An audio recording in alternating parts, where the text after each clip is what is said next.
तो देखते हैं इस दायरे में जो सिमट गया है भारतीय बाजार उससे बाहर निकलता है नहीं। खैर, ग्लोबली मूड कैसा है, नीरज जी बगल में बैठे हैं, आप इनसे चर्चा होनी है और वीरू बताएंगे कैसे मार्केट्स को अप्रोच करना है निफ्टी बैंक को।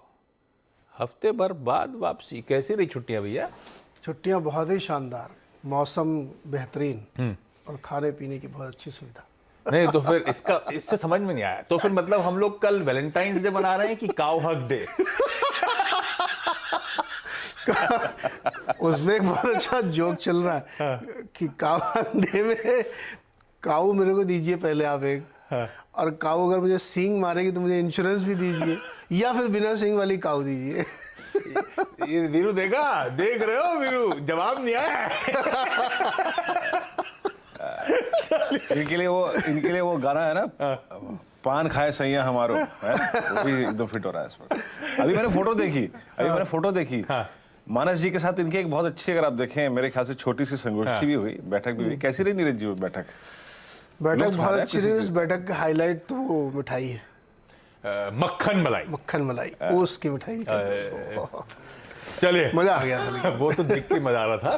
खैर, SGX निफ्टी कह रहा हम 1/4% के दबाव के साथ आज हफ्ते की शुरुआत करेंगे। थोड़ा सा पस्त पड़ेंगे। फ्राइडे को भी 1/4% की दबाव के साथ क्लोज हुए थे, तो थोड़ा वही सुस्ती है।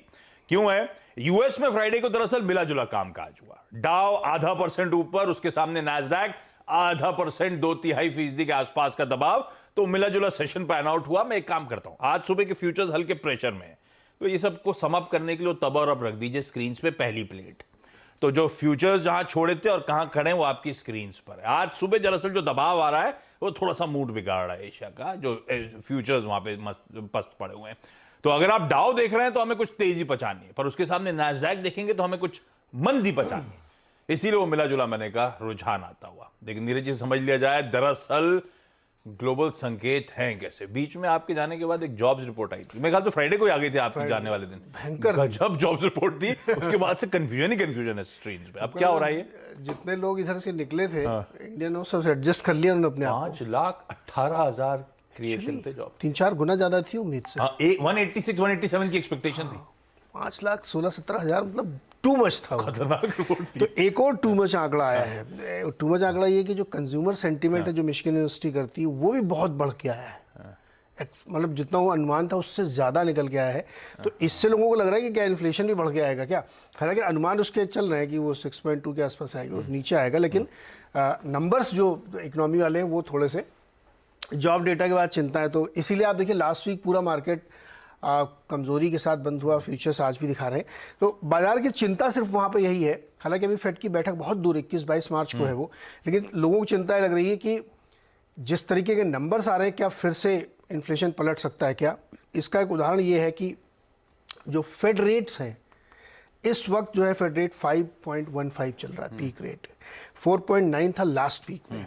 तो अगर 5.15 इस समय फेड रेट चल रहा है तो जैसा कि फेड ने चेयरमैन ने खुद ही कहा था कि ये पीक अभी कहाँ हुआ पता नहीं, वो लॉन्गर जाएगा।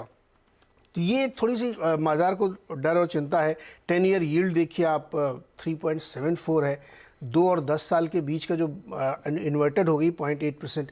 तो ये सारे नंबर्स बाजार में चिंता की आशंका है। लेकिन एक बहुत इंटरेस्टिंग आंकड़ा है आशीष, ब्रॉडर मार्केट अगर आप देखिए हर सेक्टर वहाँ पे कल फ्राइडे को अच्छे प्रदर्शन के साथ बंद हुआ। इंडेक्स आप देखेंगे बिल्कुल फ्लैट दिख रहे हैं, लेकिन ब्रॉडर मार्केट में अच्छी खरीदारी लोगों ने की। 1-2 सेक्टर छोड़ दें तो ज़्यादातर सेक्टर्स में बाइंग लोगों ने की है वहाँ पे। ये भी एक बहुत ही इंटरेस्टिंग फैक्ट था। हाँ, लेकिन ब्रॉडर नंबर जो है वो थोड़े से गड़बड़ है यहाँ पे। जैसे हमने कहा सेंटीमेंट जो है 13 महीने के हाई पे चल रहा है यूएस का कंज्यूमर सेंटीमेंट फरवरी का। तो लोगों के अंदर जोश है, नौकरियाँ मिल रही हैं तो पैसे वो खर्च कर रहे हैं। और जो 4.2 हमने बताया था एक्सपेक्टेशन से ज़्यादा इन्फ्लेशन चल रहा है अ ईयर अहेड, यानी एक साल आगे इन्फ्लेशन क्या होगा इसका अनुमान जो लगाया जा रहा है वो 3.9 था पहले अनुमान था, अब वो 4.2 हो गया है। मतलब उतना ठंडा नहीं पड़ेगा जितना पहले प्राइसिंग करा जा रहा था। हाँ, इसको और आसान शब्दों में अगर समझना हो आपको तो एक तरीके से यहाँ पे इक्वलाइज हो गया इन्फ्लेशन, यानी जितने एफर्ट्स थे वो अब इक्वलाइज हो रहे हैं। और जिस तरीके की जॉब डेटा निकल के आ रहा है उससे लग रहा है कि अब ये इसी लेवल को कंटिन्यू कर जाएगा। तो इसलिए एक साल आगे का इन्फ्लेशन 4.2%, तो वो 2% फेड के टारगेट्स में और समय लगना है। समय लगना उसमें, तो इसलिए फेड ने भी कहा था कि ये लंबा समय लग सकता है, एकदम से नीचे नहीं आए, कहीं ना कहीं जाके वो रुक जाए, क्योंकि कोर इन्फ्लेशन का नीचे लाना जरूरी है। तो ये फैक्टर को देखते हुए मुझे लगता है कि मार्केट थोड़ा सा, इसलिए फ्यूचर्स थोड़ा सा नीचे नीचे दिख रहे हैं। हालांकि अपने मार्केट के लिए अलग ट्रिगर्स होंगे, अलग फैक्टर्स होंगे। और क्रूड में एक बहुत इंटरेस्टिंग बात बता दूं आपको, लास्ट वीक क्रूड में बहुत तेज़ी हुई है, 7-8% क्रूड चला है।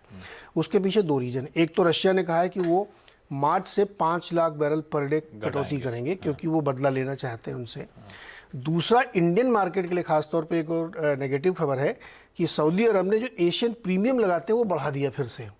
हमें महंगा बेचेंगे, हमें महंगा बेचेंगे, वो हर एक इलाके के हिसाब से प्रीमियम लगाते हैं। 6 महीने में पहली बार उन्होंने प्रीमियम बढ़ा दिया है। और ओपेक के पास और ज़्यादा प्रोडक्शन की गुंजाइश नहीं, तो ये थोड़ा सा क्रूड में जो ये बढ़त देखने के लिए इसके पीछे ये रीज़न थे।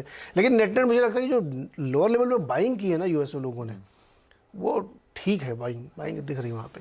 तो नेट नेट आप क्या लेके चलेंगे? न्यूट्रल लेके चलिए आज, थोड़ा सा कॉशियस रहेंगे क्योंकि कल इन्फ्लेशन रिपोर्ट आ रही है। इन्फ्लेशन, हाँ वो देखते हैं क्या आता है, लेकिन न्यूट्रल मान के चलिए आज। न्यूट्रल क्यूज हो गए भाई यूएस से, न्यूट्रल चल रहे हैं हमारे बाजार, गेयर ही नहीं लगा पा रहे हैं, काफी टाइम से वो इस दायरे में फंसे ही चले जा रहे हैं। अच्छा, फ्राइडे का मार्केट तो स्क्रीन पर आ जाएगा, निफ्टी एफआईआई डीआई का डेटा आएगा, लंबे अरसे बाद एफआईआई की तरफ से 1450 करोड़ रुपए की बाइंग, पर ध्यान रखिएगा शायद उस पर एबरेशन हो। आपको याद होगा पेटीएम पे एक लार्ज ट्रेड हुआ था फ्राइडे को, अलीबाबा ने स्टॉक्स बेचे, 1375 करोड़ रुपए के आसपास का माल बेचा गया। उसमें एक तो मॉर्गन स्टैनले बायर था, बाकी नाम नहीं आए।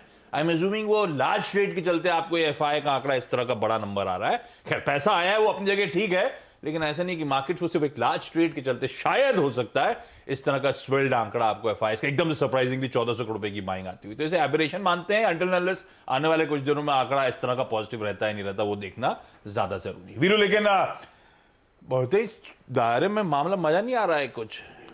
तो जाइए निफ्टी स्क्रीन पे, फ्राइडे को दरअसल